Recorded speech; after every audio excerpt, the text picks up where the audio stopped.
जा रहा है?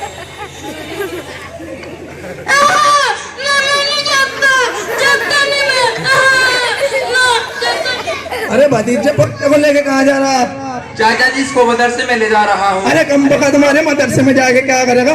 तेरी बुद्धि मारी की नाश मिटे। मदरसा मदरसा मदरसा। चाचा जी आप ये कैसी बातें कर रहे हो?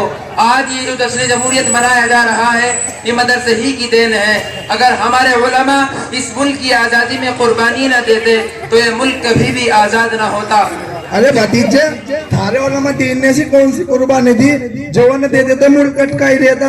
मैं तो उसको वाजी तौर पर जानना चाहता हूँ। देखिए चाचा जी हमारे आबा व अजदाद ने हिंदुस्तान की अजमत और आजादी को पामाल करने वाली इस बेपान कौम को अपने रगों के खून के आखिरी कतरे तक बर्दाश्त नहीं किया। हिंदुस्तान में बसने वाली हिंदुस्तानी कौम जो मुख्तलिफ मज़ाहब और मकतबे फिक्र की तहदीद और तमद्दुन के मुख्तलिफ मुतदाद अनासिर को लेकर वजूद में आई थी, उसकी इज्जत व हुर्मत बचाने के लिए अपने खुद अपनी जात को कुर्बानी के लिए पेश किया।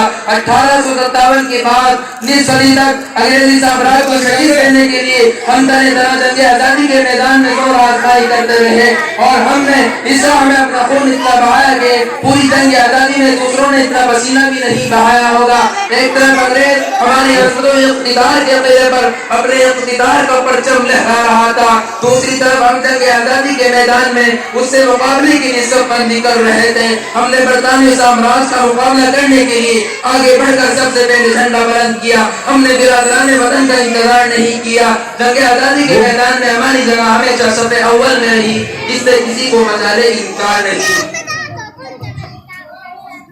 दत्ता जी मैंने जामिया आज़ादी दरअसल में तारीखी किताबियों में उस्ताद मोहतरम से पढ़ा के जो कौम अपनी माजी से कट जाती है उसका वजूद बहैसियत एक कौम की सफा हस्ती से मिट जाता है। लिहाजा माजी को ताबनाक रखने और अपनी तारीख से वाकिफियत के लिए जरूरी है कि हम अपनी तारीख का मुताला करें, हम अपने आबा अजदाद को याद करें, उनकी कुर्बानियों का तज़किरा करें जिन्होंने इस मुल्क की आजादी के लिए अंग्रेजों से आंखों में आंखें डालकर लड़ाई लड़ी। और इसी दिन यानी 26 जनवरी 1950 ईस्वी में मुल्क अजीज का आईन नाफिज हुआ ताकि हर मजहब के मानने वाले इस मुल्क में रहकर यहाँ की गंगा जमनी तहजीब को बरकरार रखें। अरे भतीजे आपने और पोते ने जो तहरीक आजादी मुसलमान जो तारीख बताई है वाकई ये तो मुसलमानों के हर बच्चे को याद कराने और बतलाने की जरूरत है। और मैं यहाँ इस जश्न जमहूरियत के मौके पर सभी से कहता हूँ कि अपने बच्चों को इल्मी दौलत से आरास्ता करें ताकि हमारे बच्चे इल्म अमल से अपने मुल्क अजीज का नाम रोशन करें। खुदा हाफिज़।